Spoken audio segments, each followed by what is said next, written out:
Have you seen the news? Mortgage rates just dropped below 6%. In fact, I had clients lock in a 5.8% last week. And this hasn't happened in over 3 years. And listen, I've been selling real estate for quite a while now in Atlanta, and I can tell you a rate drop like this really changes the conversations. Buyers who have been sitting on the sidelines are really starting to pay attention again. In fact, we are seeing that right now in the spring market. And some buyers are going to make a really common mistake. They're going to wait. They're going to think, well, if rates dropped below 6%, maybe they'll go to 5.5 and then maybe they'll go to 5. So they're still going to wait. And the market is going to keep moving. So if you're trying to decide right now whether you should buy or you should hold off a little longer, stick with me because this video is going to help you think through that decision clearly. My name is Erin Coker and I am a realtor here in Atlanta. And if you enjoy this content, make sure you hit that like button and join our community. And when you're ready, you can book a call with me. Link is in the description below. All right. Let's get started with why rates dropped in the first place, because if you don't understand that, it's really hard to make a smart decision about what comes next. Rates didn't fall because inflation suddenly disappeared. They didn't fall because the economy suddenly got healthy again. What happened is the government started buying mortgage-backed securities, which created more demand in the market. When demand goes up, rates come down. That's the short version. Here's why this matters. This wasn't the beginning of a long downward slide. It's more of a correction. Rates were really running higher than they needed to for a while, and now they've just settled back down to a more normal level. So when people see rates go from 7% to 6%, they think, oh, this is just the beginning, they're going to keep falling. That's just not necessarily how it works. Now, let's talk about what this rate drop actually means for your monthly payment, because the difference between 6% and 7% sounds small, but it really adds up fast and there is a huge difference. So you're buying a home in Atlanta, and let's just use $700,000 as an example because I feel like that's a pretty realistic price point for in-town neighborhoods. Okay, so let's say you put 5% down, so now you're financing $665,000 at 7%. Now, please keep in mind, I'm just talking about principal and interest here. Okay, it's 7%. Your monthly payment is $4,420. At 6%, it drops to about $3,990. That is a $430 difference every month in your pocket. That is a lot of money. So yes, the rate drop matters, but the question is, what does it mean for you, and should you buy now, or does it mean you should wait and see if they fall even further? Here's how to think about it. There are really just 3 questions worth asking yourself. First, can you actually afford the payment at 6%? Not just qualify for it on paper, but really afford it without stretching yourself thin every month. If the answer is no, then honestly, it doesn't matter what the rates do. You're not in the right position to buy yet, and that's totally okay. Second, are you buying for the right reasons?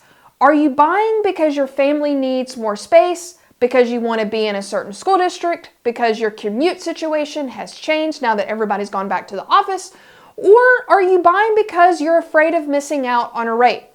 Those are very different motivations, and they tend to lead to very different outcomes. Third, are you planning to stay in the home for at least 5 to 7 years? Because if the answer is no, or that doesn't really seem realistic, buying probably doesn't make a lot of sense for you in your life right now, regardless of what rates are doing. But if you can say yes to those questions, you can afford it, you're buying for the right reasons, and you're in it for the long haul, then waiting is probably not serving you. And here's why. Let's say you decide to hold off for 6 months, hoping that rates will drop, let's say, to 5.5% by the end of the year. But instead, rates tick back up to 6.5%. And in those 6 months, home prices continue to go up. And so now you're paying more for the same house and you're carrying a higher rate. You really lost on both sides. So let's make that concrete. Let's say you're looking at that same $700,000 house today at 6%. Monthly payment is around $3,990 and you wait 6 months. Rates go to 6.5%. Prices go up, let's say 3%, which I feel like is a little aggressive, but it's not out of the realm, I feel like, this year in Atlanta. Okay, the house is now $721,000. Your payment is now around $4,320. That's $330 more for you every single month just because you waited. Now let's flip it. What if you buy now at 6% and let's say by the end of the year, rates drop to 5.5%? Are you stuck? No. You can look into refinancing. Yes, it costs a little bit of money, but it may be worth it. But have your lender run the numbers for you because you do have closing costs again when you refinance. So you want to look at both sides of that. Okay. The key difference is if rates go up after you buy, you're protected. But if you wait and rates go up, there's no turning back. And I've seen this with people over and over again, especially the last few years. Okay, the other thing people don't factor in while they're waiting is what waiting actually costs them day to day. If you're renting, that money isn't building any equity. And if you're in a home that doesn't fit your life anymore, maybe it's too small, maybe it's the wrong neighborhood, wrong school district, you're putting off the life you actually want. And really for what? The possibility of saving a few $100s here and there, that math doesn't always work out the way people think it will. I talk to buyers all the time who have been waiting for the perfect moment. And I understand it, buying a house is a very scary thing. And this is a really big decision and you want to get it right. I completely understand that. But the perfect moment is really hard to identify in real time. Rates dip and people hesitate. Rates go back up and people regret it. Rates dip again and the cycle starts over. Meanwhile, the people that bought a year ago, even at a little higher interest rates when we saw it 7%, they're settled into their homes and they're building equity and they're living the life that they have been waiting for and working for. So here's where I land on this. If you can afford the payment at 6% and you're buying because it makes sense for your life and you're planning to stay, then buy. Don't hold out for a magic number that may or may not ever come. If rates drop later, you refinance. If they go up, great. You locked in at a level that's still historically reasonable. But if you're not financially ready, or you're buying out of fear rather than the need, or you're not planning to stay long term, or your life just feels really uncertain right now, maybe with jobs or kids or family, whatever it may be, then wait. Buying a home when the timing isn't right for you doesn't get better just because the rates dropped.